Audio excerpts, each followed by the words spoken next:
The untold story of Sita, Sitayanam అనే ఈ పుస్తకాన్ని ఆంగ్లంలో రచించినది డీనా మిరియం గారు. ఈ భాగంలో 17వ అధ్యాయమైన అయోధ్యకు తిరిగి వెళ్లడం గురించి తెలుసుకుందాం. నేను మా అమ్మ నిశ్శబ్దంగా మా కుటీరానికి నడిచి వెళ్ళాం. మా ఇద్దరిలో ఎవరికీ తినాలని అనిపించక ఆశ్రమం వారు అందించే సాయంత్రపు ఆహారాన్ని స్వీకరించలేదు. సోమ చెప్పిన కథ వల్ల ఉప్పొంగిన ఉద్వేగాలతో నీరసపడిపోయిన మా అమ్మ వెంటనే నిద్రపోయింది. కొన్ని గంటలు అటూ ఇటూ దొర్లి నేను బయటకు వచ్చి ఆకాశం వంక చూస్తూ కూర్చున్నాను. పగలంతా నాలో ఎన్నో ప్రశ్నలు మెదిలాయి. నక్షత్రాలు వాటికి జవాబిస్తాయేమోనని అనుకున్నాను. నెలపొడుపు చంద్రుడు కనిపిస్తూ ఆకాశం మెరుస్తున్న నక్షత్రాల మధ్య చీకటిగానే ఉంది. లెక్కలేనన్ని మెరిసే తారలతో పాటు కొన్ని పేలవమైనవి, కొన్ని గుంపులుగాను, మరికొన్ని ఒంటరిగానూ ఉన్నాయి. భూమి నుంచి ఎంతో దూరంగా ఉన్న ఆ నక్షత్రాలకు మా మహారాణి గురించి తెలుసా? అవి ఆమె యాతనలు, ఇబ్బందులు, ప్రయత్నాలకు సాక్షిగా ఉన్నాయి. అవి ఆమెకు ఊతమివ్వడానికి వచ్చాయా, లేక మౌన పరిశీలకులుగా ఉన్నాయా? నేను ప్రేమించినట్లే అవి ఆమెను ప్రేమించాయా? నేను వాటివైపు తదేకంగా చూస్తూ అవి ఎవరా అనుకున్నాను. నా మనసు సోమ చెప్పిన మహిళా ఋషుల వైపు మళ్ళింది. వారు ఇప్పుడు ఎక్కడ ఉన్నారు? బహుశా వారు కొన్ని నక్షత్రాలను, గ్రహాలను పరిరక్షిస్తూ సుదూరంగా ఉన్న నిస్పృహను తగ్గిస్తున్నారేమో. వారు మన భూమి ఒక్కదాని గురించే కాక అనేక విషయాలు చూసుకోవాలి. బహుశా మా మహారాణి వారితో ఉందేమో. విశ్వంలోని వేరే భాగములో ఒక ముఖ్య విషయం గురించి పనిచేస్తుందేమో. అలా అయితే నా ప్రార్థనలు ఆమెను ఎలా చేరుతాయి?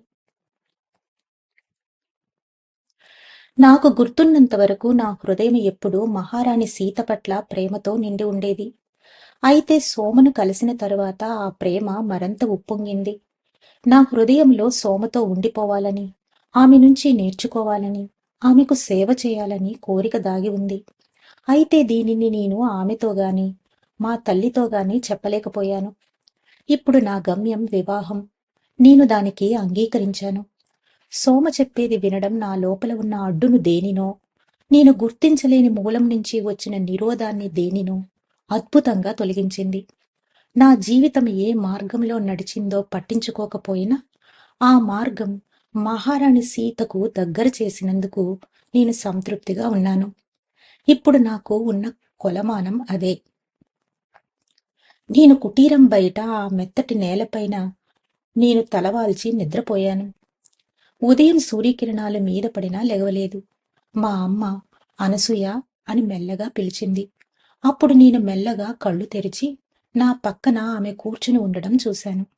రేపు మనం తిరుగు ప్రయాణం మొదలుపెట్టాలి. ఇంతవరకు నీ గురించి సోమతో మాట్లాడే అవకాశం రాలేదు. అది అవసరం లేదమ్మా.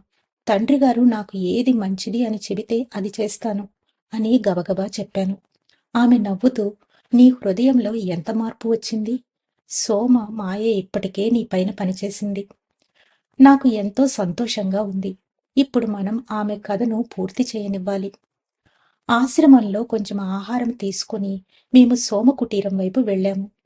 ఆమె నిన్న సాయంత్రం మేము వచ్చేటప్పుడు ఎక్కడ ఉందో అక్కడే కూర్చొని విశ్రాంతి తీసుకుంటోంది.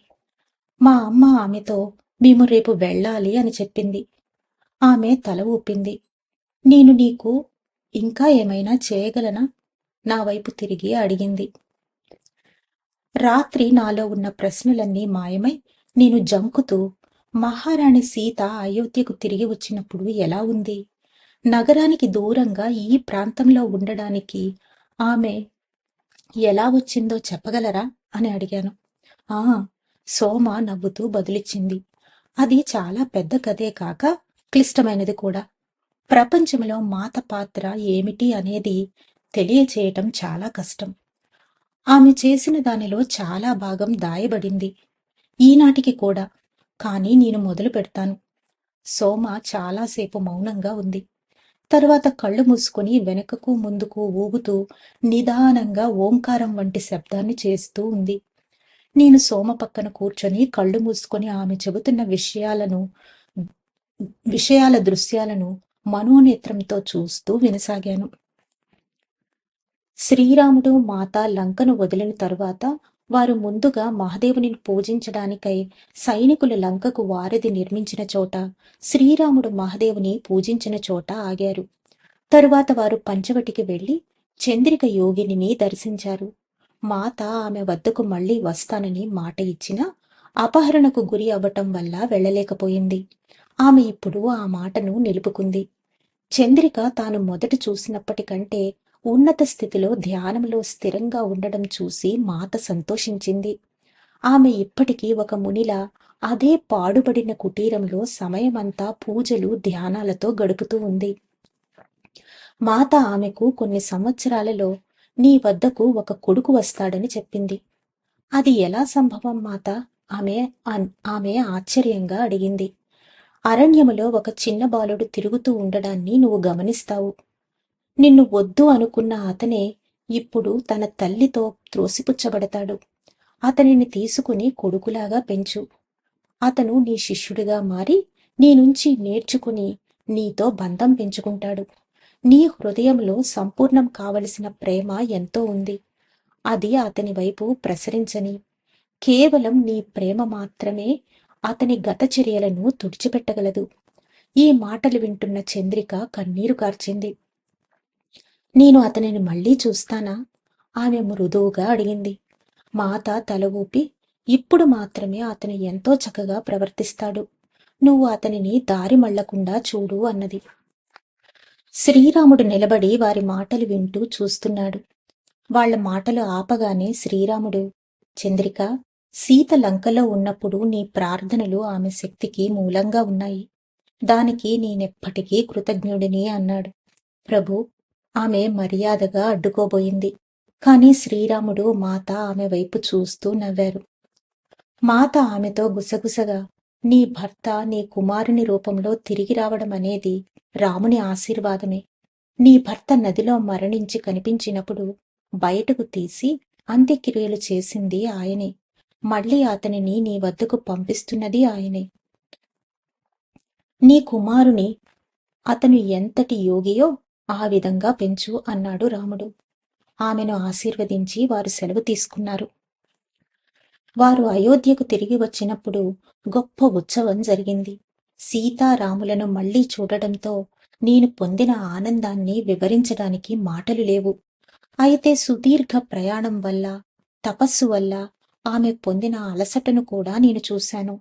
ఆమె అంతకు ముందు వలె అపురూప సౌందర్యంతో ఏ మాత్రమూ మారకుండా మరింత పరిణితి చెందిన సౌందర్యముతో ఉన్నప్పటికీ ఆమె జీవశక్తి బలహీనపడింది. వేరెవరూ దానిని గుర్తించకపోయినా నేను గుర్తించగలిగాను. నా సంతోషంలో ఆ విషాదం కూడా కలిసి ఉంది. ఆమె త్యాగానికి అది మూల్యం. శ్రీరాముని విషయంలో కూడా అదే సత్యమై ఉండవచ్చు. కాని నేను ఆయనకు సన్నిహితంగా లేను కనుక అది నేను చెప్పలేను.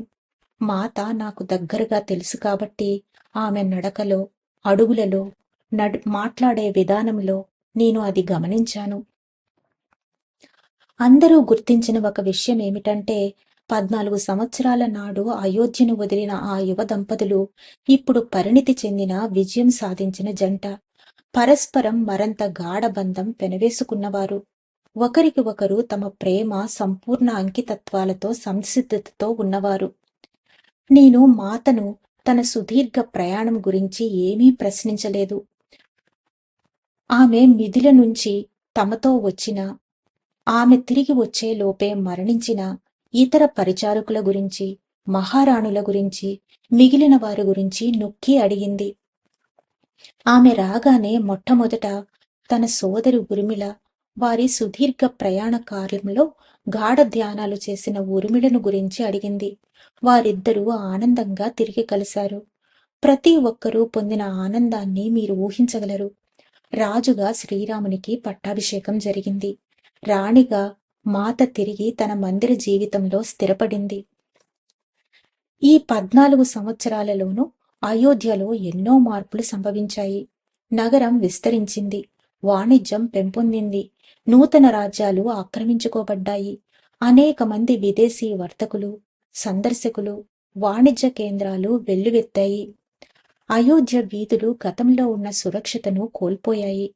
స్త్రీలు ఆ వీధులలో ఒంటరిగా నడవడం ప్రమాదకరంగా మారింది. మేమందరము ఇంతకు ముందు కంటే చాలా ఎక్కువగా మందిరానికే పరిమితమయ్యాము. ఈ వాస్తవం అంగీకరించటం మాతకు ఎంతో ఇబ్బందిని కలిగించింది. ముఖ్యంగా అనేక సంవత్సరాల పాటు అరణ్యాలలో స్వేచ్ఛగా సంచరించిన ఆమెకు అది సంకటంగా మారింది. ఒకానొక రోజు మాతా శ్రీరాముడు రథంలో వెళుతుండగా వారు వాణిజ్య ప్రాంతానికి చేరగా హఠాత్తుగా రథచోదకుణ్ణి ఆపమని మాత అడిగింది. ఆమె గబగబా రథం దిగి ఔషధ మొక్కలను అమ్ముతున్న దుకాణం వైపు వెళ్ళింది. అక్కడ ఒక మనిషి తన అనారోగ్యపు తల్లికి ఔషధం కోసం వెతుకుతున్నాడు. నీకు అవసరమైనది ఇక్కడ లభించదు, నాతో రా, ఆమె గబగబా అంది. ఆ మనిషి ఆమెను గుర్తుపట్టి తన కోసం ఆమె ఆగడంతో ఆశ్చర్యపోయి ఏం చెయ్యాలో తెలియక నిలబడిపోయాడు. కాని ఆమె మళ్లీ చెప్పడంతో ఆమెతో నది ఒడ్డుకు నడిచాడు. రథం వెనుక వస్తున్న పరిచారకులు ఆమెతో వెళ్లారు. నది వద్దకు చేరిన తరువాత ఆమె అవతలి వైపుకు చూపిస్తూ, మీ అమ్మ అనారోగ్యాన్ని తగ్గించటానికి అవసరమైన మొక్క అక్కడ ఉంటుంది. ఆ తరువాత ఆమె మొక్కను వివరంగా వర్ణించి అతనికి ఔషధం తయారు చేసే విధానం చెప్పింది. ఆమెకు తగ్గిన తరువాత నన్ను చూడడానికి రమ్మను, నవ్వుతూ మాత చెప్పింది. పరిచారకులు వస్తుండడం చూసి ఆమె గబగబా అతను కృతజ్ఞతలు తెలుపకముందే వెనుకకు తిరిగింది. శ్రీరాముడు రథం దిగి ప్రశాంతంగా ఆమె కోసం ఎదురుచూస్తున్నాడు. కాని పక్కన ఉన్న పరిచారకులు ఆమెకు ఏదో అయి ఉంటుందని భయపడ్డారు. ఆయన వారి ఆలోచనలను సర్ది చెబుతూ, లంకలోని రాక్షసులందరూ కలిసినా ఆమెకు ఏ హాని చేయలేకపోయారు. అయోధ్య ప్రజల గురించి గాని విదేశీయుల గురించి గాని భయపడవద్దు అని వారికి హామీ ఇచ్చాడు. ఈ సంగతి ఆ నోటా పాకి రాజమందిరం వరకు వెళ్ళింది. ముఖ్య సైన్యాధికారి రాముని వద్దకు వచ్చి మాత కదలికలను అదుపు చేయమని ప్రార్థించాడు. కొన్ని వారాల తరువాత నేను మందిరపు బాహ్యద్వారం వద్ద ఉండగా ఒకానొక స్త్రీని తిప్పి పంపడాన్ని చూశాను. ఆమెను నేను వెంటనే గుర్తించాను. మాత అరణ్యంలో ఉండగా ప్రతిరోజు నది వద్దకు వెళ్లి ప్రార్థించిన స్త్రీ ఆమె. ఆ స్త్రీకి ఏం కావాలి? నేను సైనికుణ్ణి అడిగాను. మహారాణిని కలవాలని అర్థిస్తూ ఆమె రావడం ఇది రెండవసారి. ఆమెకు నేను మహారాజును రాణిని ఎవరైనా కలవగల సాధారణ ప్రేక్షకులలోనికి వెళ్లమని చెప్పాను. కాని ఆమె ఇది వ్యక్తిగత విషయమని చెప్పి నిరాకరించింది. ఆ సాయంత్రం నేను మాతతో జరిగింది చెప్పాను. మాత ఆలోచనల్లో పడింది. ఆమె కుమారుడు ఆమె కోసం ఔషధం వెతుకుతూ ఉండగా అతనిని నేను వాణిజ్య కూడలిలో చూశాను. అతనికి సరైన ఔషధం సూచించి ఆమె కోలుకున్న తరువాత నా వద్దకు పంపమని చెప్పాను. ఆమెను తిప్పి పంపడం నాకెంతో విచారం కలిగిస్తుంది అంది మాత. ఆ క్షణంలో శ్రీరాముడు వచ్చాడు. మాత ముఖంలోని కల్లోల దృక్కులను చూసి, సీత, నువ్వు చెయ్యాలి అనుకున్నది చెయ్యి అనగా మాత తల ఊపింది. ఆమె నాతో సూర్యోదయానికి ముందే పూల సజ్జతోనూ గంధంతోనూ నదీమాత పూజకు సిద్ధం చేస్తున్నట్లుగా తీసుకురమ్మంది. సోమ, నాకు నీ దుస్తులు తీసుకురా అని కూడా అంది. ఆ మరునాటి ఉదయం నేను మాత గదికి వెళ్లి ఆమెకు నా దుస్తులు ధరించడంలో సహాయం చేశాను. మేమిద్దరం మందిరం నుంచి చల్లగా జారుకోవడానికి సిద్ధమయ్యాము. కాపలా వారిలో ఒకరు ఆపగా నేను మహారాణి నది వద్దకు వెళ్లి ఒక ప్రత్యేక పూజ చేయమన్నారు అని చెప్పాను. అతను సరేనని మమ్మల్ని వెళ్ళనిచ్చాడు. ముందు మేము నది వద్దకు వెళ్లి ప్రార్థించాము. తన ప్రియతమ సరయూ నదిని మళ్లీ కలుసుకోవటం మాతకు ఎంతో ఆనందాన్నిచ్చింది. అయితే సూర్యోదయం అవుతుండడంతో మేము ఎక్కువసేపు ఉండలేకపోయాము. మాత ఆ స్త్రీ ఇంటిని కనుక్కోవాలనుకుంటోంది. సూర్యోదయం కాగానే మేము అక్కడకు చేరాము. ఆమె కుమారుడు తలుపు తీసి మహారాణి పరిచారిక దుస్తుల్లో వాకిట్లో నిలబడి ఉండడం చూసి నిర్ఘంతపోయాడు. ఆమె పాదాలపై పడి, మహారాణి, నేను ఇంతకు ముందు మీకు కృతజ్ఞతలు తెలపలేకపోయాను. నా కుటుంబం కోసం మీరు చేసినది. మా అమ్మ తీవ్ర అనారోగ్యంతో ఉండగా మీరు మళ్లీ ఆమెకు జీవితాన్నిచ్చారు అన్నాడు. అది నేను కాదు, ఆ ఔషధం, మాత నవ్వుతూ బదులిచ్చింది. సరయూ నది పక్కన అద్భుతమైన ఔషధ మొక్కలు పెరుగుతున్నాయి. వాటి గురించి మన వైద్యులకు ఏమీ తెలియదు. ఆమె కోలుకోవటం నాకెంతో సంతోషంగా ఉంది. నేను మీ తల్లిని కలుసుకోవచ్చా అంది మాత. దయచేసి లోపలికి రండి అతను గబగబా అన్నాడు. గదిలో ఓ మూల ఒక వృద్ధ మహిళ కూర్చొని ఉంది. ఆమె శరీరం అనారోగ్యం నుంచి పూర్తిగా కోలుకున్నట్లు లేదు. ఆమె మాతను కలుసుకోవడానికి నెమ్మదిగా లేచింది. లేవద్దు, కూర్చోండి, మాత మృదువుగా అంది. తన చేతిని ఆమె భుజం పైన వేసి, మీరు ఇంకా పూర్తిగా కోలుకోలేదు. కాపలా వాళ్ళు చేసిన దానికి మిమ్మల్ని క్షమాపణ కోరదామని వచ్చాను. నేనే మిమ్మల్ని రమ్మన్నాను, కాని వాళ్ళు మిమ్మల్ని వెనక్కు పంపించారు. మీ పేరేమిటి అంది మాత. అఖిత అంది పేలవమైన స్వరంతో. అఖిత, మాత మళ్ళీ పలికింది. అలా పలికేటప్పుడు తాను దేనినో జ్ఞాపకం చేసుకున్నట్లు కళ్ళలో నీళ్లు తిరిగాయి. కొంతసేపు ఆ ఉద్వేగాన్ని నిలువరించలేక మాట్లాడలేకపోయింది. చివరకు, అఖిత, లంకలో సుదూర ప్రాంతం నుంచి నేను నా కోసం మీ జపాలు, ప్రార్థనలు విన్నాను. మీరు పవిత్ర సరయూ నది ఒడ్డున ఇంకా అనేక మంది అయోధ్య స్త్రీలతో పాటు సూర్యోదయానికి ముందే మిగతా అయోధ్యవాసులు అందరూ నిద్రలో ఉండగానే ఎండనక, వానెనక, చలనక, చీకటి అనక నా కోసం ప్రార్థనలు చేయటం నేను చూశాను. మీరే నా రక్ష. మీ ప్రార్థనలు నా చుట్టూ ఒక కవచాన్ని సృష్టించి నా వైపు ఏ చెడు రాకుండా నిరోధించాయి. నేను మీకెప్పటికీ కృతజ్ఞతగా ఉంటాను అంది మాత. మహారాణి మాత మాటలకు కదిలిపోయి ఆమె కన్నీళ్లతో బదులిచ్చింది. నేనేమీ కాదు, ఎవరినీ కాదు, నా విధి నిర్వర్తిస్తున్నానంతే. నేను మీ సేవకురాలిని. నాకున్న ఒకే ఒక్క కోరిక మీ క్షేమమే అంది ఆమె. మనమందరము సేవకులమే. ఇక్కడ ఒకరినొకరు భిన్న విధాలుగా సేవించుకుంటున్నాం అంతే నవ్వుతూ అంది మాత. అప్పటి వరకు మౌనంగా వింటున్న అఖిత కుమారుడు మాతను ఆహారం గాని నీరు గాని అందించనా అని అడిగాడు. మాత తల పంకించి, నేను లేనని వారు తెలుసుకునే లోపే నేను మందిరం చేరాలి. చూడు, కాపలా వారి నుంచి రక్షించుకోవటానికి ఏ దుస్తులు ధరించానో అని నవ్వింది. మళ్ళీ అఖిత వైపు తిరిగి నెమ్మదిగా, మీరు మళ్ళీ బలం పుంజుకోవాలి. మీకో మనవడు వస్తాడు. వాడికి మీరెంతో చేయాలి. అతను మిమ్మల్ని ఎంతో ప్రేమించి మీ హృదయంలో ప్రేమను తర్వాత వారికి అందిస్తాడు. మాత ఆమె చేతులను తన చేతులలోనికి తీసుకుని నిమిరి వెళ్ళడానికి లేచింది. ఆమె తలుపు దగ్గరకు వస్తుండగా మాత హఠాత్తుగా వెనుతిరిగి ఆమె మిదులు నుంచి వచ్చేటప్పుడు తన తల్లి సునైన ఇచ్చిన వెండి కంటెను తన వనవాసంలో నిరంతరము ధరించిన దానిని తీసి నెమ్మదిగా అఖిత చేతిలో ఉంచింది. మీరు దీనిని ధరించాలి. నేను మిదుల నుంచి వచ్చేటప్పుడు మా అమ్మ ఇది నాకు ఇచ్చింది. దీనిని ఇవ్వటానికి మీకంటే మించిన వాళ్ళెవ్వరూ లేరు అంది మాత ఎంతో ప్రేమ స్పందతతో. ఏదో ఒకరోజు నువ్వు దీనిని మీ మనవడికి ఇవ్వాలి. అతను ఇది ధరించాడని తెలుసుకోవటం నాకెంతో ఆనందంగా ఉంటుంది అంది. మహారాణి, ఇదెంతో ఔదార్యం. అఖిత తలదించుకొని అది తీసుకోవడానికి సందేహిస్తూ అంది. కాని మాత బలవంతంగా అది ఆమె చేతిలో పెట్టింది. అఖితకు అది అందజేసినప్పుడు మాత లోపల ఏదో సంభవించింది. నాకు అది తెలియలేదు. కాని వారి ఇంటి నుండి వచ్చేటప్పటికి ఆమె మనస్సు వికలమయ్యిందని గ్రహించాను. పూర్తిగా తెల్లవారిపోయింది. వెలుగులో మేం మందిరం వైపు గబగబా నడిచాము. వీధులలో జనసంచారం అప్పటికే ముమ్మరంగా ఉంది. ఒకచోట గుంపులు ఎక్కువగా ఉండడంతో వారిలో చొరబడలేక మాత ఆగిపోయింది. కొంచెం విశ్రాంతి తీసుకుని వెళదామంది. కాసేపాగి నెమ్మదిగా తలూపడంతో బయలుదేరబోయాము. సరిగ్గా అదే సమయంలో భారీ బరువును మోస్తున్న వ్యక్తి ఆమె వైపు మళ్లడంతో ఆమె నేల మీద పడిపోయింది. ఆమె మేలి ముసుగు ముఖాన్ని చాలా వరకు కప్పి ఉంచడంతో అతను ఆమె ఎవరో చూడలేకపోయాడు.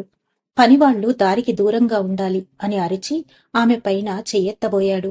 నేను నా బలాన్నంతా ఉపయోగించి అతనిని అవతలికి తోశాను. నేను మాతను పైకి లేపుతుండగా క్షణమాత్రము ఆమె ముసుగు తొలగింది. చుట్టూ కొంతమంది చేరారు. వారిలో ఒకరు మహారాణిని గుర్తుపట్టినట్లు అనిపించారు. ఆమె వెంటనే ముఖం కప్పుకుంది. నేను మహారాణి సేవకులకు దారి ఇవ్వండి అని అరిచాను. మేము గబగబా మందిరానికి వెళ్ళాము. మాత గదిలోనికి వెళ్ళాక ఆమె స్నానం చేయడానికి, దుస్తులు మార్చుకోవడానికి సహకరించాను. తరువాత ఆమెను కొట్టడానికి ప్రయత్నించిన అయోధ్యవాసిపైన ఆగ్రహం వ్యక్తం చేశాను. మిమ్మల్ని కింద పడవేసి క్షమాపణ కూడా అడగలేదు మాత అన్నాను విచారంగా. అయోధ్య పౌరుడు ఒక స్త్రీని తన్నడానికి కూడా ఆలోచించడు. దానిలో ఆగ్రహించుకోవలసినది ఏమున్నది? అక్కడ ఉన్నది ఎవరు అన్న ప్రశ్నే లేదు. అందరి సంగతి సరే కాని మీ పైన చెయ్యెత్తడం అంటూ నేను విచారంగా అన్నాను. అక్కడ ఉన్నది నేను అన్నది విషయమే కాదు సోమా. నేను కాకపోతే వేరే ఎవరైనా ఉన్నప్పటికీ అదే జరిగేది. అది వేరే ఎవరికైనా జరిగే బదులు ఆ దెబ్బ నేనే పడేదాన్ని. ఈవేళ మనం అయోధ్యలోని ఔన్నత్యాన్ని, నిమ్మనతను రెండూ చూశాము. తన గురించి అన్నీ మరచి సేవకు మాత్రమే పరిమితమైన స్త్రీని, తాను ఎవరిపైన కాలు వేస్తున్నాడో పట్టించుకోకుండా అందరి ముందు అతిశయంతో ఉండాలనే పురుషుడిని. మనం అకితను మాత్రం జ్ఞాపకం ఉంచుకొని ఆమె అయోధ్య యొక్క భవిష్యత్తుగా ఆశపడదాం అంది మాత. మాత, అకితకు అంత విలువైన హారాన్ని ఇచ్చారు ఎందుకు? నేను సాహసించి అడిగాను. ఆమె చేసిందంతా నాకు తెలుసు, కాని ఆ హారం ఎందుకు ఇచ్చారు అని అడిగాను. దానికి చాలా పెద్ద కథ ఉంది సోమా. ఒక పూర్వజన్మలో ఆమె మిథిలలో ఒక పేరున్న కుటుంబంలో పవిత్ర స్త్రీమూర్తి. ఆమె భర్త దుష్ప్రవర్తనతో ఒక ఋషి శాపానికి గురి అయ్యాడు. వారు తమకున్నదంతా కోల్పోయి చాలా ఇబ్బందులు పడ్డారు. ఆమె భర్త మిగిలిన వారు శాపం వలన మరణించారు. ఆమె జీవించి ఉన్న తన ఒకే ఒక కొడుకును పెంచవలసి వచ్చింది. జనకుని కుటుంబం ఆమె పట్ల గాఢ సానుభూతితో ఆమెను కుమారుని పరిచారకునిగా తీసుకున్నారు. ఆమె గాఢ కృతజ్ఞతతో భవిష్యత్ జన్మలలో కూడా తాను జీవితాన్ని మా కుటుంబానికే అంకితం చేస్తానని ప్రతిజ్ఞ చేసింది. పరివార కృత్యాల్లో సేవ చేస్తూ చిన్న వయసులోనే మరణించింది. మళ్లీ మిథిలలోనే జన్మించి పరివార కృత్యాలలోనే సేవించింది. ఆ తరువాత అయోధ్యలో పుట్టింది. కాని మా కుటుంబం పట్ల ఆమెకు ఉన్న భక్తి అలాగే ఉంది. ఆమెకు ఇవేమీ జ్ఞాపకం లేవు. అయినా ఆమె తీసుకున్న ప్రతిజ్ఞ ఇన్ని జన్మలలోనూ, ఇన్ని సంవత్సరాలలోనూ ఆమెతోనే ఉంది. ఎక్కడో ఆమె హృదయపు లోతులలో ఆమెకు నేను ఆ కుటుంబ వారసురాలనని తెలుసు. అదే ఆమెను నది వద్దకు వెళ్లి నా కోసం ప్రార్థించేటట్లు చేసింది. అది జరిగి ఎంతో కాలమైనా ఆమె అంకితత్వం కోల్పోలేదు.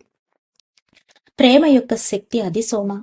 అది ఒక తరం నుంచి మరొక తరానికి, ఒక జన్మ నుంచి మరొక జన్మకు ప్రసరిస్తుంది అంది. ఆమె చెప్పినది విని నిన్ను నిర్ఘంతపోయాను. ఆమె ఆమె మీనాక్షి యొక్క పూర్వీకురాలా? అపనమ్మకంగా అడిగాను. మాత తలూపి బదులిచ్చింది. అవును, ఆమె మీనాక్షి యొక్క తాత ముత్తాత ఆమె భర్త శాపాన్ని భరించవలసి వచ్చింది. ఆమె ఏ పొరపాటు చేయకపోయినా ఇన్ని సంవత్సరాలు జన్మల తరువాత కూడా కోల్పోని అంకితత్వాన్ని చూసి నేను కదిలిపోయాను. అందుకే ఆమెకు నేను నా విలువైన హారాన్ని ఇచ్చాను. ప్రేమ ఒకవైపే ప్రవహించే వాగు వంటిది కాదు. అది వికసించాలంటే రెండు వైపులా ప్రవహించాలి. జనకుని కుటుంబం పట్ల ఆమె చూపిన ప్రేమ, దానిని మేము ఆమెకు తిరిగి ఇవ్వటం, ఆమె వారసులు నది వద్ద ప్రార్థించడం, ఆమెను గుర్తించి ఆమె ప్రేమను తిరిగి ఇవ్వటం, ఈ ప్రేమ చక్రం మమ్మల్ని నిలిపి ఉంచుతుంది. విశ్వం ఈ విధంగా పనిచేస్తుంది అంది మాత. శ్రీరాముడు మాతని సాధారణ ప్రజానికంతో సమావేశానికి తీసుకుని వెళ్లడం కోసం వచ్చేసరికి నేను ఇంకా సమాచారాన్ని విశ్లేషించుకుంటూనే ఉన్నాను. ఆ సమయంలో ప్రేక్షకులలో ఒకరు ప్రజలలో ఒక వార్త ప్రచారంలో ఉంది.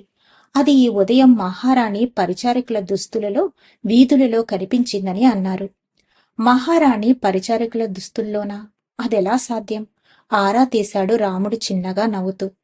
ఆ మనిషి భుజాలు ఎగరవేసి, అది కేవలం పుకారు మహారాజా, దానిని మీరు పక్కన పెట్టండి.